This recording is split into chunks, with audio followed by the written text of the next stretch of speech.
In the darkness of the night, where shadows sway and the wind whispers, dwell entities unseen, unheard, yet felt. Here in this unseen world, the supernatural takes form, a realm teeming with enigma, where fact blurs with fiction and the known bows to the unknown. This hidden world has long stirred our curiosity, enthralling our minds with its mystique and the tantalizing possibility of the inexplicable. Ghosts, spirits, demons, these are the inhabitants of this unseen realm. They are the whispers in the wind, the chill down your spine, the unseen figures in the corner of your eye. These entities, steeped in folklore and myth, have been a part of human consciousness since time immemorial, existing in the unseen yet making their presence known in the most profound ways. Now, let us delve into the depths of the paranormal, exploring stories that have stood the test of time. In the heart of 19th century London, a spectre roamed the streets, causing both intrigue and fear. This was no ordinary apparition, this was the Hammersmith ghost, a chilling presence that cast a pall over the bustling city. In the dead of night, a spectral figure would be seen, all dressed in white, haunting the churchyard of St. Paul's in Hammersmith. The figure was said to be the restless spirit of a man who had taken his own life and was buried in the churchyard. His nightly wanderings terrified the residents, and soon the entire city was abuzz with whispers of the Hammersmith ghost. As the sightings grew, so did the terror. People were afraid to venture out after dark. The ghost was said to attack those who crossed its path, leaving them petrified with fear. The spectre was no benign presence, it was a malevolent entity that had the city in its icy grip. But this tale of terror took a tragic turn. In an unfortunate case of mistaken identity, a bricklayer named Thomas Millwood was mistaken for the ghost. Dressed in his white work clothes, Millwood was walking home one night when he was confronted by Francis Smith, an excise officer. Smith, convinced he was facing the dreaded ghost, shot Millwood dead. The tragic incident caused a sensation. Smith was tried for murder and initially sentenced to death, a sentence later commuted to a year's hard labor. The case raised serious questions about the law and how it dealt with such incidents. It led to a change in British law, making it a crime to pretend to be a ghost and cause a nuisance. The Hammersmith ghost was no more than a mistaken identity, a tale that continues to haunt the annals of British law.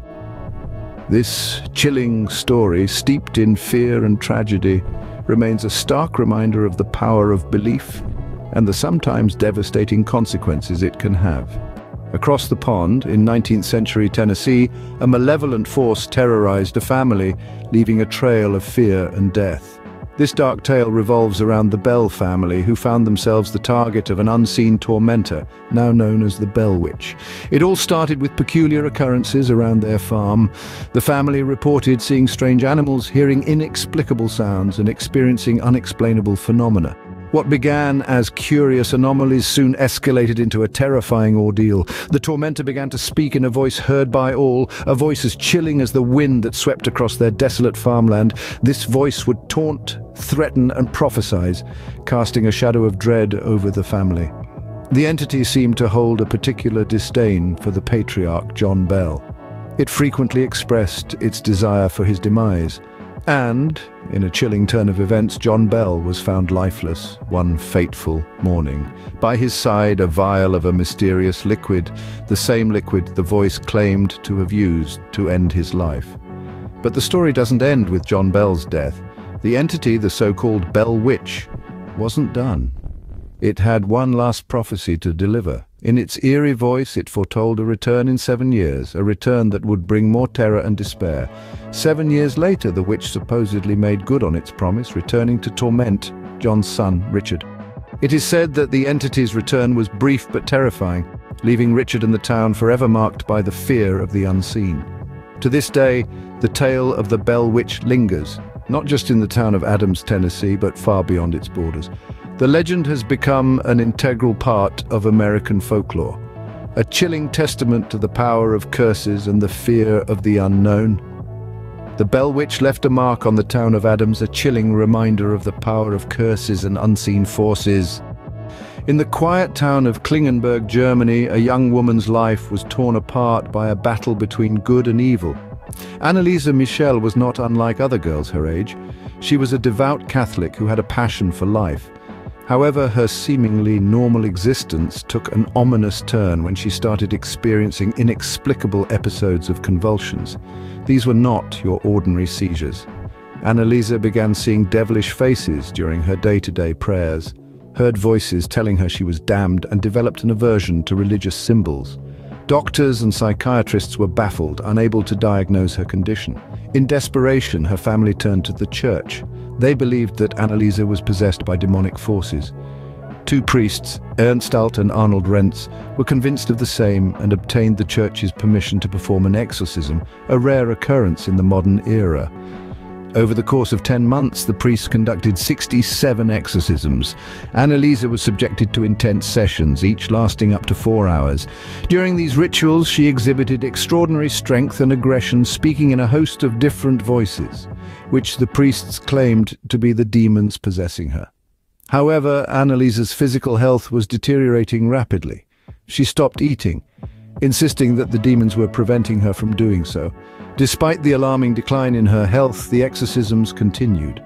In July of 1976, Annalisa Michel tragically succumbed to malnutrition and dehydration. She was only 23 years old. Her death sparked a firestorm of controversy. The priests and Annalisa's parents were charged with negligent homicide, found guilty and sentenced to 6 months in prison, suspended with 3 years of probation. The exorcism of Annalisa Michel remains one of the most debated cases of demonic possession. It raises profound questions about the nature of good and evil, faith and science, and the power of belief. Annalisa Michel's story serves as a stark reminder of the devastating impact of the unseen on the living. As we emerge from these tales of terror, a question lingers. Are these stories fact or mere figments of our collective imagination? The world of the supernatural, of ghosts and ghouls, witches and demons, is a realm that has been intertwined with human existence for centuries. But in our modern age of science and reason, skepticism often looms large over these tales of the unseen. For every ghost story, there's a scientist ready to debunk it. They may point to the power of suggestion, where an eerie atmosphere can make us believe we've seen something otherworldly. Or they may explain apparitions as tricks of the light, or attribute demonic possessions to psychological conditions. The list of logical explanations is as long as the shadows that ghost stories cast. Yet despite the skepticism, despite the scientific rationale, belief in the supernatural endures. It's a belief that transcends cultures and continents, hinting at a universal human curiosity about what lies beyond our tangible reality. Why do we continue to believe?